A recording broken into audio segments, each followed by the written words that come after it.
Hello everyone, हम सभी लोगों ने हार्मोन्स के बारे में और ग्लैंड्स के बारे में सारी चीजें जान ली हैं।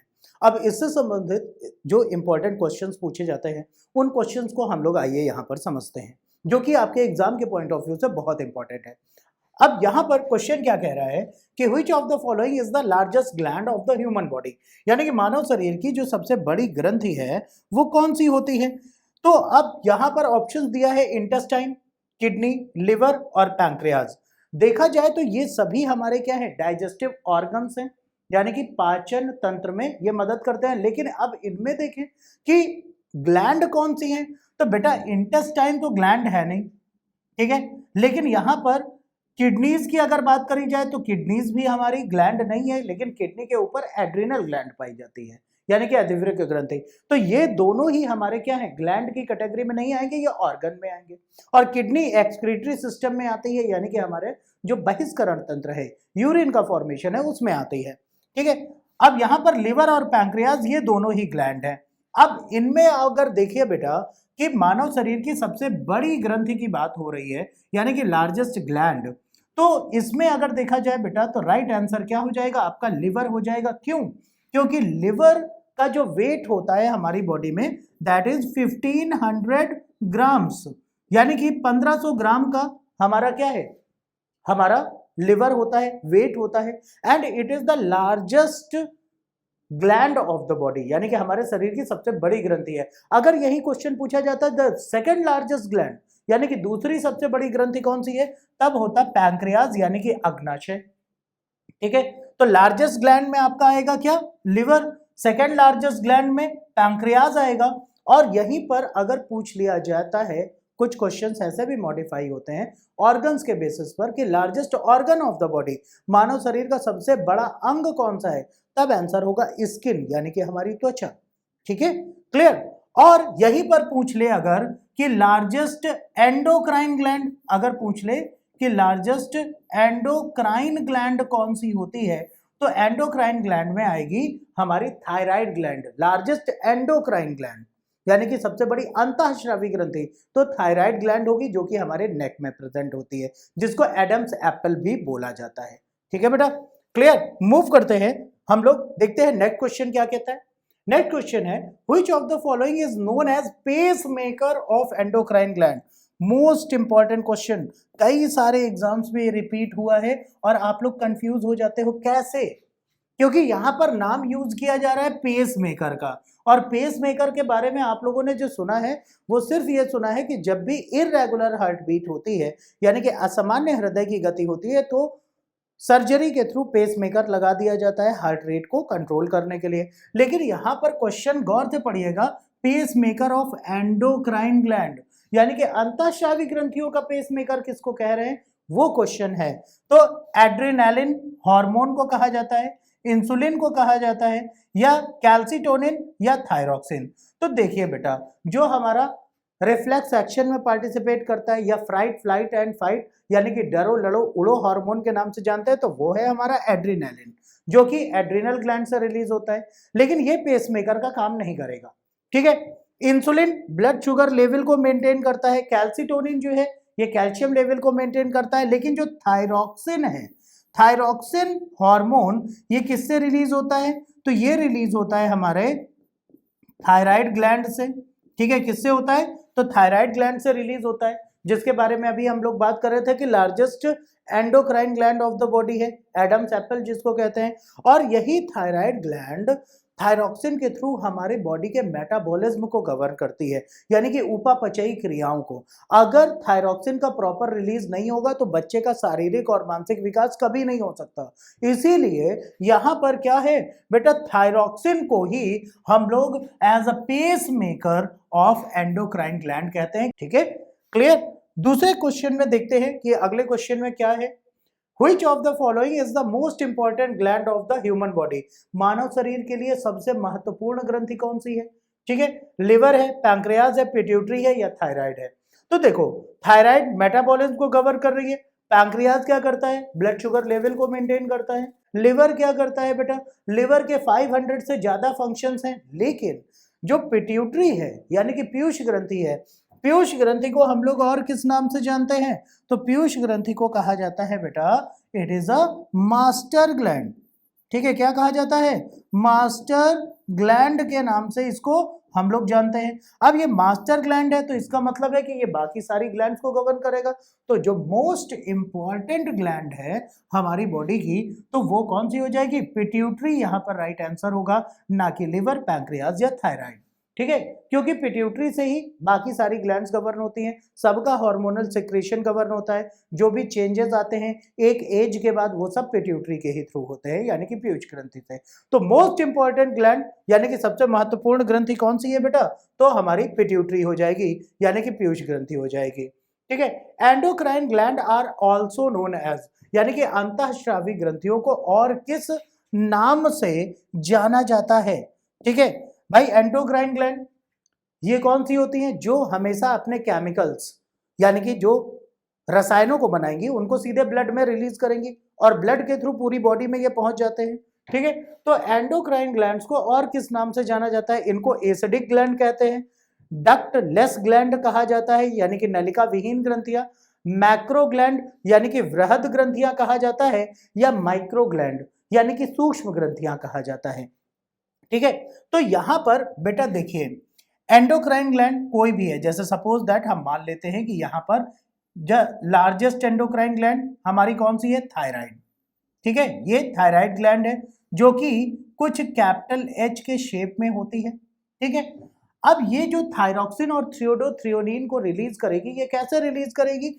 यहीं पर जो हमारी ब्लड वेसल्स होती हैं, यानी कि रक्त नलिकाएं होंगी, ठीक है, ब्लड वेसल्स होती हैं, तो ये केमिकल्स को सिंथेसाइज करके ये सीधे सीधे कहां पर रिलीज कर देती हैं बेटा? इसी ब्लड स्ट्रीम में, यानी कि रक्त में प्रवाहित कर देती हैं। तो इनको किसी पाइप की रिक्वायरमेंट नहीं होती कि कहीं किसी प्लेस पर इनको पहुंचाना है अपने केमिकल्स को। इसलिए जो हमारी एंडोक्राइन ग्लैंड है, यानी कि अंतःस्रावी ग्रंथियां हैं, इनको हम लोग क्या कहते हैं बेटा? डक्टलेस ग्लैंड के नाम से जानते हैं, यानी कि यहाँ पर इनको नलिका विहीन ग्रंथियां कहा जाता है, मैक्रो या माइक्रो या एसिडिक ग्लैंड नहीं कहा जाता। ठीक है बेटा, क्लियर? अगले क्वेश्चन में देखते हैं कि क्या कह रहा है। Pituitary gland is situated in, भाई पीयूष ग्रंथि जिसको कि मास्टर ग्लैंड कहा जाता है, तो ये कहां पर प्रेजेंट होती है? पैंक्रियाज में, यानी कि हमारे अग्नाशय में होती है, किडनी में होती है, थ्रोट में होती है, या ब्रेन में होती है? तो देखो बेटा, यहां पर पैंक्रियाज कहां प्रेजेंट होता है? पैंक्रियाज जो हमारी एब्डोमिनल कैविटी है, यानी कि उदर गुहा, ये हो गया हमारा स्टमक, एक तरफ हो गया हमारा लिवर यानी कि यकृत जो कि लार्जेस्ट ग्लैंड है, और दूसरी तरफ यहां पर होती है पोजीशन पैंक्रियाज की, और ये आपकी क्या है? ये बेटा ये तो ग्लैंड ही हो गई। ठीक है, यहीं पर आपका प्रेजेंट होता है कौन? यहीं पर प्रेजेंट होता है आपका गॉल ब्लैडर प्रेजेंट होता है। ठीक है, तो ये हो गया पैंक्रियाज एब्डोमिनल कैविटी में। इसी के बैक साइड में अगर देखें तो यहाँ पर हमारी किडनीज प्रेजेंट होती हैं, यानी कि हमारे वृक्क उपस्थित होते हैं यहीं पर अगर देखा जाए, और यहाँ पर एड्रिनल ग्लैंड होती है, यानी कि अधिवृक्क ग्रंथि होती है। थ्रोट, गले की अगर हम लोग बात करें तो गले में हमारा क्या प्रेजेंट है बेटा? यहाँ पर प्रेजेंट होता है हमारा थायराइड ग्लैंड, कैपिटल एच के शेप में। लेकिन जो हमारा ब्रेन है, यानी कि हम लोगों का मानव मस्तिष्क है, ठीक है, ह्यूमन ब्रेन है, ह्यूमन ब्रेन में यहां पर मिड ब्रेन के पोर्शन पर यहां पर प्रेजेंट होती है कौन? हमारी पिट्यूटरी, यानी कि पीयूष ग्रंथि। ठीक है, क्या प्रेजेंट होता है? हमारी पिट्यूटरी ग्लैंड प्रेजेंट होती है। ठीक है, तो जो पिट्यूटरी ग्लैंड है यानी कि पीयूष ग्रंथि, ये कहां पर प्रेजेंट है? तो हमारे ब्रेन में प्रेजेंट होती है, यानी कि मस्तिष्क में। तो राइट आंसर क्या होगा बेटा? डी होगा। ठीक है, क्लियर? तो सारी ग्लैंड्स की पोजीशन पता चल गई कि कौन सी ग्लैंड कहां पर है। ठीक, क्लियर? दूसरे नंबर पर देखें कि which of the following gland disappear during old age. बहुत इंपॉर्टेंट क्वेश्चन है। ठीक है, कि वो कौन सी ऐसी ग्रंथि है जो कि वृद्धावस्था में विलुप्त हो जाती है। ठीक है, डिसअपीयर हो जाती है। जैसे जैसे हम लोग सीनियर सिटीजन्स की तरफ बढ़ते हैं, सीनियर पर्सन्स की कैटेगरी में आएंगे, तो हमारी बॉडी में भी ये डिप्लीट हो जाएगी, यानी कि विलुप्त हो जाएगी। ऑप्शंस में है यहाँ पर थाइमस ग्लैंड, ठीक है, दूसरा है पैराथायराइड, थायराइड और पिट्यूटरी। भाई पीयूष ग्रंथि जीवन पर्यंत रहती है, थायराइड और थायराइड में ही धसी रहती है पैराथायराइड। ठीक है, क्लियर? यहाँ पर जो कैपिटल एच के शेप में है ये तो हो गई हमारी थायराइड ग्लैंड बेटा, ठीक है, और इसी में एम्बेडेड रहती है मटर के दाने के समान और इनकी संख्या 4 से 6 तक होती है। ये पैराथायराइड ग्लैंड है जो कि कैल्शियम लेवल को मेंटेन करती है। तो ये तीनों ग्लैंड जीवन पर्यंत यानी कि पूरे लाइफ स्पान में हमारे साथ रहती है। लेकिन जो हमारी चेस्ट कैविटी है, चेस्ट कैविटी यानी कि एक हो गया हमारा लंग और दूसरा इधर की तरफ हो गया हमारा दूसरा लंग यानी कि लेफ्ट और राइट लंग। यहां पर पोजीशन हो जाती है हमारे किसकी बेटा, यहां पर पोजीशन हो जाती है हमारे हार्ट की, हृदय की, और यहीं पर चेस्ट कैविटी के ही पास में यहीं पर हमारी थाइमस ग्लैंड प्रेजेंट होती है। और इसका काम क्या होता है बेटा थाइमस ग्लैंड का, ये एंटीबॉडीज के प्रोडक्शन का काम करती है यानी कि प्रतिरक्षियों का उत्पादन करती है। और ये जो एंटीबॉडीज हैं ये क्या होते हैं बेटा, ये डिसीज से बचाने का काम करते हैं। तो सीनियर सिटीजन्स को देखिए तो उनको समय समय पर अलग अलग बीमारियों का सामना करना पड़ता है। क्यों? क्योंकि एंटीबॉडीज का प्रोडक्शन नहीं हो रहा है। क्यों नहीं हो रहा है? क्योंकि ये जो थाइमस ग्लैंड है ये क्या हो चुकी है, विलुप्त हो चुकी है शरीर से। इस कारण से इसको हम लोग अगर देखें तो ये प्रॉब्लम क्रिएट करती है। तो कौन सी वृद्धावस्था में गायब हो जाती है, तो थाइमस ग्लैंड बेटा, ठीक, क्लियर है? नेक्स्ट मूव करते हैं हम लोग अगले प्रश्न में। नेक्स्ट क्वेश्चन है what is the effect of over secretion of hormone from pituitary gland, यानी कि यदि पीयूष ग्रंथि से अतिस्रावण होगा, ठीक है, यानी कि हार्मोन का अतिस्रावण यानी कि अधिक स्राव होता है तो उससे बॉडी पर क्या इफेक्ट पड़ता है, यानी कि हमारे शरीर पर क्या प्रभाव बेटा पड़ेगा, ठीक है। बॉडी बिकम कर्व यानी कि शरीर क्या हो जाएगा, टेढ़ा हो जाएगा, कर्व शेप में झुक जाएगा, ठीक है। दूसरा है इंक्रीज ग्रोथ इन लेंथ यानी कि शरीर की लंबाई में वृद्धि अधिक हो जाएगी। Unbalanced development of the body यानी कि शरीर का अनियंत्रित विकास हो जाएगा, या नन ऑफ द अबव। तो देखिए बेटा पिट्यूटरी जो होती है, पीयूष ग्रंथि की अगर संरचना की बात करी जाए तो कुछ इस तरीके से पीयूष ग्रंथि की संरचना होती है, ठीक है, क्लियर। और पिट्यूटरी को स्टडी पर्पज से हम लोग 3 पार्ट में डिवाइड करते हैं। एक तो एंटीरियर पिट्यूटरी होता है, दूसरा पोस्टीरियर पिट्यूटरी होता है और तीसरा इंटरमीडिएट पिट्यूटरी होता है। और इन तीनों पार्ट से अलग अलग हार्मोन्स रिलीज होते हैं। इसी वजह से इसको हम लोग मास्टर ग्लैंड के नाम से जानते हैं, यानी कि मास्टर ग्रंथि कहा जाता है। और पिट्यूटरी से ही रिलीज होता है हमारा ग्रोथ हार्मोन, जिसको कि हम लोग कहते हैं सोमैटोट्रोपिन या सोमैटोट्रोपिक हार्मोन इसको कहा जाता है। और यही क्या है, हमारा ग्रोथ हार्मोन। अगर पिट्यूटरी से ओवर प्रोडक्शन होगा हार्मोन का तो वो हमारा बेसिकली ग्रोथ हार्मोन होगा। और ग्रोथ हार्मोन अगर ज्यादा बढ़ेगा तो शरीर की लंबाई में वृद्धि क्या हो जाएगी, बहुत ज्यादा हो जाएगी और डिसीज कॉज हो जाती है गिगैंटिज्म, जिसको हम लोग कहते हैं भीमकायता, ठीक है। क्या कहा जाता है, भीमकायता यानी कि गिगैंटिज्म, मतलब शरीर क्या हो जाएगा, बहुत बड़ा हो जाएगा। तो increase the growth of the body in length यानी कि शरीर की लंबाई में अत्यधिक वृद्धि हो जाएगी, ठीक है, अगर ओवर प्रोडक्शन होगा पिट्यूटरी से, ठीक। दूसरा है which of the following is called tear gland. भाई हम लोगों के जो आंसू निकलते हैं अलग अलग तरीके के निकलते हैं। कुछ लोग घड़ियाली आंसू निकालते हैं, कुछ लोग आंखों में अगर कुछ पड़ गया, डस्ट पार्टिकल या कीड़ा पड़ गया तो निकलते हैं आंसू, ठीक है, या जब आप लोग बहुत इमोशनल हो जाते हो तो आंसू निकालते हो। तो आंसुओं का प्रोडक्शन किस ग्रंथि के द्वारा होता है, यहाँ पर प्रश्न ये कह रहा है, ठीक है, कि अश्रु ग्रंथि यानी कि टीयर ग्लैंड किसको कहते हैं। तो ये बेटा पहली चीज तो जो टीयर ग्लैंड है ये किस में आती है बेटा, ये एक्सोक्राइन ग्लैंड में आती है, ठीक है, किस में आती है, एक्सोक्राइन ग्लैंड यानी कि बहिस्रावी ग्रंथि में आती है, ठीक है, किस में आएगी, एक्सोक्राइन ग्लैंड में आएगी। और एक्सोक्राइन ग्लैंड में जो हमारी टीयर ग्लैंड है इसको क्या कहा जाता है, क्या पैंक्रियाज, नहीं, ये तो एंडोक्राइन में है। थायराइड एंडोक्राइन में है, पिट्यूटरी एंडोक्राइन में है, तो लैक्राइमल ग्लैंड जिसको हम लोग कहते हैं अश्रु ग्रंथियां, इसकी पोजीशन कहाँ होती है बेटा, जो हम लोगों की आईब्रो होती है यानी कि भौहें, और उसके बाद हमारी क्या होती है बेटा, हम लोगों की आईलिड्स होती हैं यानी कि हम लोगों की आईज हैं, और इनके ऊपर अगर देखा जाए तो आईलिड प्रेजेंट है, ठीक है। और यहां पर अगर देखा जाए तो यहीं पर इनकी क्या होती है, पोजीशन होती है किसकी, लैक्राइमल ग्लैंड की, जो कि हमारी अश्रु ग्रंथियां हैं। और 24/7 ये टीयर्स का प्रोडक्शन करती हैं ताकि आंखें लुब्रिकेट बनी रहें और हम लोग पल के आसानी से झपका सके। और अगर कभी किसी व्यक्ति को प्रॉब्लम हो जाती है, लैक्राइमल ग्लैंड ठीक ढंग से काम ना करे तो उसको ड्राई आइड डिसीज यानी कि शुष्क आंख हो जाएगी और आंखों में पेन होगा, ये बीमारी कॉज होती है। ठीक है बच्चा, क्लियर। दूसरे प्रश्न में देखें कि which of the following is not a gland, निम्नलिखित में से कौन ग्रंथि नहीं है।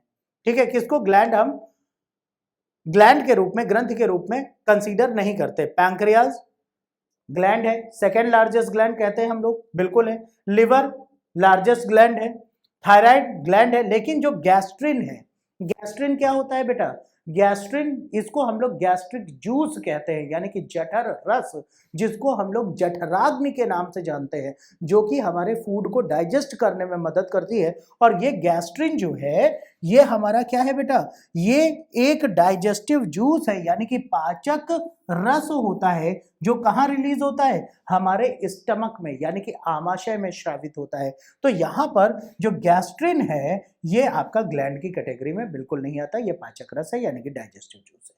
ठीक है, क्लियर। अगले प्रश्न में देखते हैं कि क्या कह रहा है, which of the following is the smallest gland of human body, यानी कि मानव शरीर की सबसे छोटी ग्रंथि। लिवर अभी बताया कि सबसे बड़ी ग्रंथि है, वजन कितना है 1500 ग्राम यानी कि 1.5 किलो का। पिट्यूटरी, सैलिवरी ग्लैंड और thyroid gland. Thyroid largest endocrine है यानी कि सबसे बड़ी अंतःस्रावी ग्रंथि, तो पहला और चौथा ऑप्शन तो हट गया। अब यहां पर जो द्वंद्व है यानी कि जो युद्ध है सिर्फ सैलिवरी ग्लैंड और पिट्यूटरी ग्लैंड में है। ठीक है, तो सैलिवरी ग्लैंड यानी कि लार ग्रंथियां जो कि सलाइवा का प्रोडक्शन करती हैं, ये 3 पेयर ऑफ होती है, यानी कि 3 जोड़ी लार ग्रंथियां होती हैं, सबलिंगुअल, सबमैंडिबुलर और पैरोटिड। ठीक है, ये 3 जोड़ी लार ग्रंथियां हैं और इनमें भी अगर देखा जाए तो ये बेटा बड़ी होती है पिट्यूटरी के कंपैरिजन में। तो यहाँ पर जो स्मॉलेस्ट ग्लैंड है वो आपका कहलाएगा पिट्यूटरी यानी कि पीयूष ग्रंथि। लेकिन अगर पूछा जाता है the smallest gland of the body, हमारे शरीर की सबसे छोटी ग्रंथि, ठीक है, तब कौन सी होगी, तब होगी बेटा पीनियल ग्लैंड। ठीक है, कौन सी ग्लैंड, पीनियल ग्लैंड को हम लोग स्मॉलेस्ट ग्लैंड के नाम से जानते हैं।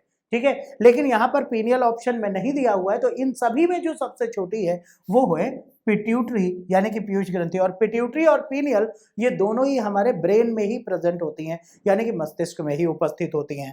ठीक है, और पीनियल ग्लैंड के द्वारा हमारा सर्केडियन रिदम यानी कि जो हमारी बायोलॉजिकल क्लॉक होती है, यानी कि जैविक घड़ी होती है, वो चलती है। ठीक है, मूव करते हैं बेटा नेक्स्ट क्वेश्चन में। This is not a function of insulin, यानी कि इंसुलिन का कार्य नहीं है, इनमें से कौन सा इंसुलिन का कार्य नहीं है।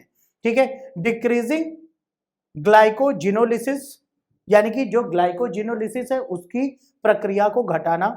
लिपोजिनोलिसिस, लिपोजेनेसिस यानी कि जो आपका लिपोसाइट्स है उनका प्रोडक्शन। ग्लूकोनियोजेनेसिस या ग्लाइकोजेनेसिस। तो यहां पर देखिए ये सभी जो दिए हुए हैं ये सभी साइंटिफिक टर्म दिए हुए हैं। ठीक है, अब इंसुलिन के बारे में हम सभी लोग जानते हैं कि इंसुलिन क्या काम करता है बेटा, इंसुलिन का मुख्य कार्य होता है कि हमारे शरीर में शर्करा की मात्रा को नियंत्रित करना, यानी कि ब्लड शुगर लेवल को मेंटेन करना। ठीक है, अगर इंसुलिन प्रॉपर नहीं होगा तो व्यक्ति डायबिटिक हो जाता है, यानी कि मधुमेह का रोगी हो जाता है। ठीक है, और यहां पर पूछा क्या गया है बेटा, नहीं है। तो देखिए जो ग्लाइकोजिनोलिसिस है ये इंसुलिन के द्वारा होता है, यानी कि ग्लाइकोजन का फॉर्मेशन, जो ग्लाइकोजन का ब्रेक डाउन है ये इसके द्वारा आपका क्या होता है बेटा, ये घटाया जाता है। ठीक है, क्लियर, बिल्कुल होता है। लिपोजेनेसिस भी ये करवाती है और साथ ही साथ ये क्या करवाती है बेटा, ग्लाइकोजेनेसिस भी करवाती है, यानी कि ग्लूकोज का क्या करवाना है बेटा, अपघटन करवाना है, जिससे कि कोशिकाओं को ऊर्जा मिल सके। ये सारे काम होते हैं इंसुलिन के, लेकिन जो ग्लूकोनियोजेनेसिस है ये इंसुलिन का कार्य नहीं होता है। ठीक है, ये इंसुलिन का कार्य नहीं होता है और यही इसका क्या होगा, राइट आंसर होगा। ठीक है बेटा, क्लियर। मूव करते हैं नेक्स्ट क्वेश्चन में। Action of parathormone hormone in the human body, यानी कि जो मानव शरीर में पैराथॉर्मोन की क्रिया क्या होती है। ठीक है, डिक्रीज ब्लड सोडियम लेवल, यानी कि रक्त में सोडियम की मात्रा को घटाना। ठीक है, दूसरा है इंक्रीज ब्लड सोडियम लेवल, यानी कि रक्त में सोडियम की मात्रा को बढ़ाना। डिक्रीज ब्लड कैल्शियम लेवल, रक्त में कैल्शियम की मात्रा को घटाना, या इंक्रीज ब्लड कैल्शियम लेवल। अब देखिए यहां पर सबसे पहली चीज क्या बात हो रही है बेटा, पैराथोर्मोन हार्मोन की। अब ये पैराथोर्मोन हार्मोन रिलीज कहां से होता है बेटा, तो जो हमारी पैराथायराइड ग्लैंड है, कौन सी, पैराथायराइड ग्लैंड है, यानी कि पैराथायराइड ग्रंथि है, ये क्या करती है बेटा, पैराथोर्मोन हार्मोन को स्रावित करती है।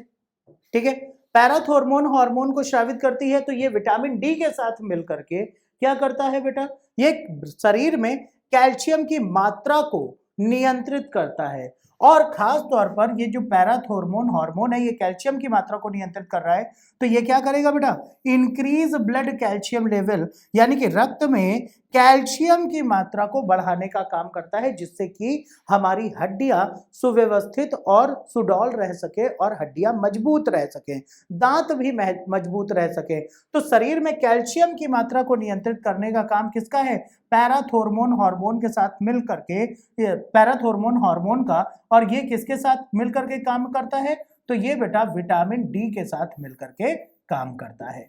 ठीक है, क्लियर। तो राइट आंसर यहां पर क्या होगा बेटा, D is the correct answer. ठीक है बच्चा, क्लियर। मूव करते हैं नेक्स्ट क्वेश्चन में। नेक्स्ट क्वेश्चन है, effect of hypothyroidism include all but this, यानी कि हाइपोथायरॉयडिज्म, हाइपो मतलब क्या होता है बेटा, कमी, और किसकी, थायराइडिज्म, यानी कि थायराइड हार्मोन की जो कमी है उसके प्रभावों में किसको छोड़ करके बाकी सारे प्रभाव हाइपोथायरॉयडिज्म को दर्शाते हैं। ठीक है, डायरिया या इथेर्गी या एनोरेक्सिया या वेट गेन। तो देखिए बेटा, थायराइड की जब भी प्रॉब्लम होती है, यानी कि जो थायराइड ग्लैंड है ये क्या कॉज करेगी, एक तो हाइपोथायरॉयडिज्म होता है, दूसरा हाइपर, और यहां पर बात किसकी हो रही है बेटा, हाइपो, यानी कि जब शरीर में थायराइड की कमी है। ठीक है, तो इसके कारण से क्या होगा, यहां पर देखिए, जब भी आप लोग अगर अपने समाज में देखें तो मेनली फीमेल को थायराइड की प्रॉब्लम होती है, और इसमें क्या होता है, या तो शरीर का वजन बहुत तेजी से बढ़ता है या घटता है, दूसरा क्या होता है बेटा, यहाँ पर मेटाबॉलिज्म चेंज हो जाता है, दांतों के बीच में गैपिंग भी बढ़ने लगती है, ये सारी प्रॉब्लम होती है। तो थायराइड में, हाइपोथायरॉयडिज्म में आपका जो वेट गेन है ये भी बढ़ता है, साथ ही साथ एनोरेक्सिया भी होता है और इथार्गी भी होता है, इथार्गी भी होता है, ये तीनों चीजें होती है। लेकिन जो डायरिया है ये खास तौर पर आपका किसके कारण होता है, वाटर डिहाइड्रेशन, यानी कि डिहाइड्रेशन की वजह से, ठीक है, वाटर लॉस की वजह से, जो कि इन्फेक्शन है, इन्फेक्शियस डिसीज में आएगा। तो यहां पर राइट आंसर क्या होगा, डायरिया जो है ये आपका हाइपोथायरॉयडिज्म का केस नहीं होता है। ठीक है बेटा, क्लियर। नेक्स्ट देखते हैं, फंक्शन ऑफ ग्लूकेगॉन इज, भाई ग्लूकेगॉन का काम क्या होता है, एक बार में जो भी हम लोग फूड गेन करते हैं उस फूड में जो एक्स्ट्रा ग्लूकोज है वो ग्लाइकोजन के फॉर्म में स्टोर हो जाता है लिवर में, और जो ग्लूकेगॉन है ये ग्लूकेगॉन स्टोर्ड ग्लाइकोजन को वापस ग्लूकोज में बदलने का काम करता है। यहां पर accelerate protein synthesis with cells, बिल्कुल प्रोटीन सिंथेसिस में इसका कोई रोल नहीं होता, ये बिल्कुल गलत है, क्योंकि वहां तो अमीनो एसिड काम करेंगे। ठीक है, accelerate conversion of glycogen into glucose, बिल्कुल, decrease conversion of glycogen into glucose, या slow down glucose formation from lactic acid. ठीक है, तो यहां पर लैक्टिक एसिड से ग्लूकोज का फॉर्मेशन को स्लो करना इसका कोई रोल नहीं है, और डिक्रीज कन्वर्जिंग भैया बिल्कुल नहीं, ये क्या करेगा, एसेलरेट करेगा conversion of glycogen into glucose. भाई स्टोर्ड ग्लाइकोजन है उसको ग्लूकोज में बदलना, जब स्टारवेशन होता है, हमें भूख बहुत लगी लेकिन खाने को कुछ नहीं मिलता, उस समय पर ये काम करता है। ठीक है, तो राइट आंसर यहां पर क्या होगा, B is the correct answer. Next, pituitary hormone triggering the male testes to generate sperm, and in females triggering follicular development a monthly basis is, भाई पीयूष ग्रंथि से क्या कह रहा है कि पीयूष ग्रंथि से जो हार्मोन निकलता है ये मेल पर्सन में, यानी कि पुरुषों में क्या करता है, टेस्टिस को एक्टिवेट करता है, और जिसकी वजह से स्पर्म का फॉर्मेशन होता है, और स्त्रियों में ये फॉलिकुलर डेवलपमेंट यानी कि ओवम के प्रोडक्शन अंडोत्सर्ग को बढ़ाता है, जो कि मंथली बेसिस पर है। ये कौन करता है बेटा? प्रोलैक्टिन हार्मोन करता है, ग्रोथ हार्मोन करता है, फॉलिकल स्टिमुलेटिंग हार्मोन यानी कि एफएसएच करता है, या ल्यूटिनाइजिंग हार्मोन यानी कि एलएच करता है।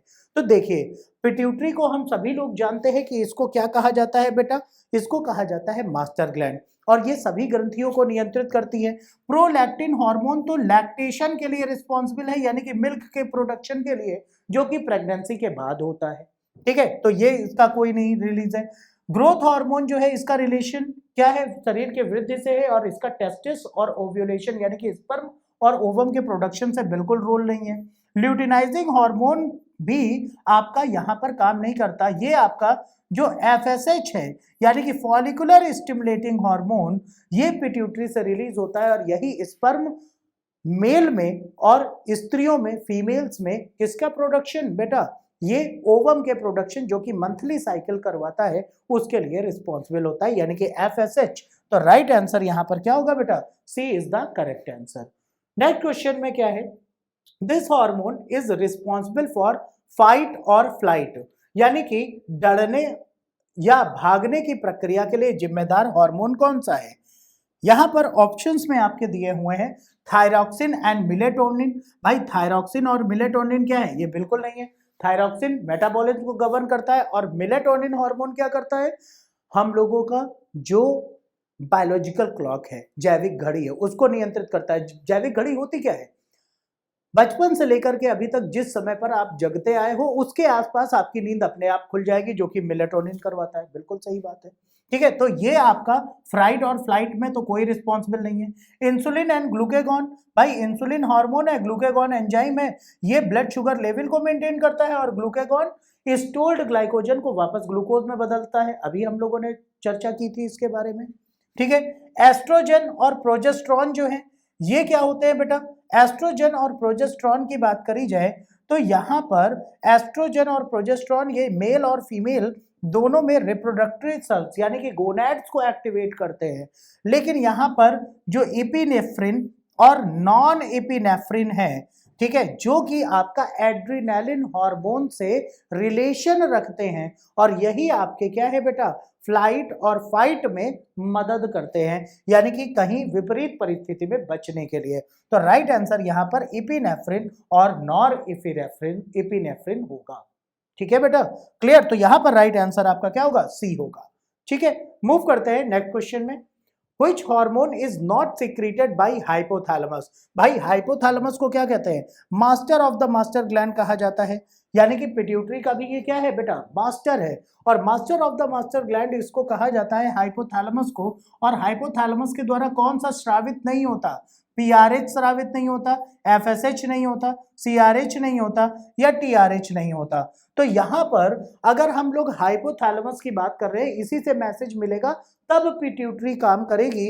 और हाइपोथैलेमस के द्वारा अगर हम लोग देखें तो एफएसएच यानी कि फॉलिकुलर स्टिमुलेटिंग हार्मोन ये रिलीज नहीं होता। ये कहां से रिलीज होता है बेटा? ये रिलीज होता है पिट्यूटरी से। पिट्यूटरी यानी कि पीयूष ग्रंथि से ये क्या होता है? श्रावित होता है। ठीक है बेटा, तो पीआरएच, सीआरएच और टीआरएच ये हाइपोथैलेमस से रिलीज होते हैं। ठीक है, क्लियर? मूव करते हैं बेटा नेक्स्ट क्वेश्चन की तरफ। This is the most abundant hormone produced by the anterior pituitary. भाई अभी हम लोगों ने आपको बताया था हमने कि जो पिट्यूटरी है, पिट्यूटरी के 3 पार्ट होते हैं। कौन कौन से?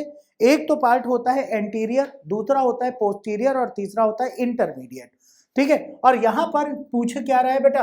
एंटीरियर पिट्यूटरी यानी कि पीयूष ग्रंथि से का जो अग्र भाग है, जिसको हम लोग पूर्वकाल पिट्यूटरी भी कहते हैं, और उससे कौन सा हार्मोन सबसे ज्यादा अमाउंट में रिलीज होता है? एलएच क्या ल्यूटिनाइजिंग हार्मोन है? बिल्कुल नहीं, ये तो पोस्टीरियर पिट्यूटरी का है। TSH thyroid stimulating hormone, posterior pituitary. ACTH adrenocorticotropic hormone, ये कहां से रिलीज होता है? इंटरमीडिएट पिट्यूटरी से। और जो ग्रोथ हार्मोन है यानी कि सोमैटोट्रोपिन है, ठीक है, जो शरीर की वृद्धि को नियंत्रित करता है, ये एंटीरियर पिट्यूटरी यानी कि पीयूष ग्रंथि के अग्रभाग से स्रावित होता है। ठीक है, तो राइट आंसर होगा आपका GH यानी कि ग्रोथ हार्मोन। ठीक है, क्लियर। मूव करते हैं बेटा नेक्स्ट क्वेश्चन में। This is not an endocrine gland, इनमें से कौन अंतःस्रावी ग्रंथि नहीं है? अंतःस्रावी ग्रंथि यानी कि जो अपने केमिकल को रिलीज ब्लड में ना करे, और साथ ही साथ अगर देखा जाए तो ये ब्लड में रिलीज ना करने के अलावा अगर हम लोग देखें तो ये क्या और काम ना करे बेटा, ये डक्टलेस ना हो, डक्टाइल हो। ठीक है, कौन सी एंडोक्राइन ग्लैंड नहीं है पूछा गया है? एड्रिनल, पिट्यूटरी, लैक्राइमल ग्लैंड या थायराइड ग्लैंड? तो यहां पर बेटा अगर आप सभी लोग देखिए तो जो हमारी कौन सी ग्लैंड है बेटा, जो हमारी एंडोक्राइन ग्लैंड होती है उनमें हमारी एड्रिनल ग्लैंड एंडोक्राइन है क्योंकि अपने केमिकल को रिलीज कहाँ कर रही है? ब्लड में कर रही है। पिट्यूटरी ब्लड में कर रही है। थायराइड ग्लैंड ये भी ब्लड में रिलीज करती है। लेकिन जो लैक्राइमल ग्लैंड होती है यानी कि हमारी अश्रु ग्रंथि होती है, ये क्या करती है बेटा? ये केमिकल्स को रिलीज कभी भी ब्लड में नहीं करती। तो राइट आंसर क्या हो गया? Lacrimal gland. क्यों? क्योंकि ये एक्सोक्राइन ग्लैंड है यानी कि बहिस्रावी ग्रंथि है। ठीक है, क्लियर है ना सभी को? तो उम्मीद करते हैं कि आप सभी लोगों को सारे पॉइंट्स क्लियर हो गए होंगे और ये डिफरेंट एग्जाम्स में पूछे जाने वाले क्वेश्चंस हैं। That's all, thank you.